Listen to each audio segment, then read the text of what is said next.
Chers membres d'Église et chers amis, bonjour. Dans les émissions 120 à 122, nous nous sommes intéressés au chapitre 12 du livre des Actes, sur la mort de Jacques et l'arrestation de Pierre.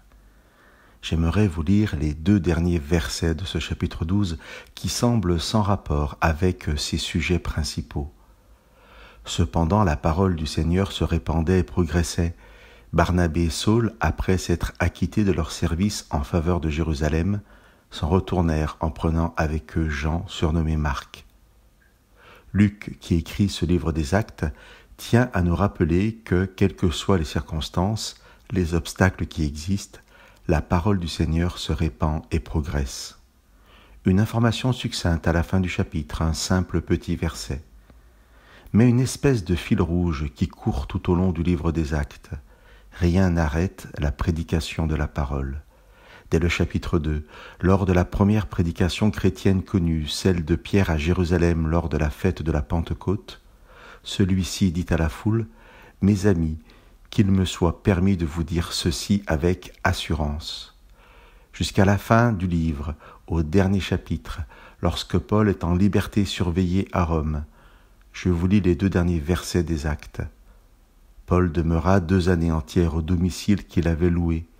Il accueillait tous ceux qui venaient le voir. Il proclamait le règne de Dieu et enseignait ce qui concerne le Seigneur Jésus-Christ avec une entière assurance, sans empêchement. Entre ces 2 passages, entre la prédication de Pierre et celle de Paul, il y a une 30aine d'années. Mais le même mot revient qui caractérise la prédication de la parole, l'assurance. Pierre et Paul prêchent avec assurance. Cette assurance de la parole est une liberté de la parole que rien ne peut arrêter. C'est une vérité pour les 30 années que couvre le livre des Actes et pour les millénaires suivants. Aucune persécution, ni les cirques romains, ni les galères du roi, ni les goulags soviétiques, aucune persécution n'a pu arrêter la prédication de la parole. Non pas parce que les prédicateurs étaient des surhommes, mais parce que la parole est de tout temps puissance de Dieu. Paul en fera le thème principal de sa lettre aux Romains.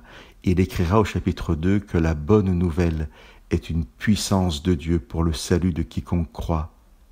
C'est bien cette puissance de la parole qui donne l'assurance à Pierre, à Paul et aux prédicateurs à travers les âges, et non l'assurance des prédicateurs qui rendrait la parole puissante.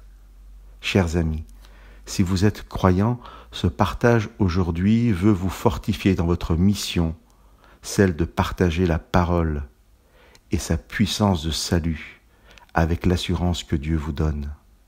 Et si vous êtes en chemin à la découverte du Seigneur, que vous puissiez être persuadés que cette parole a la puissance de vous toucher, puissance de Dieu, elle peut transformer vos vies et recréer dans vos vies ce qui doit l'être.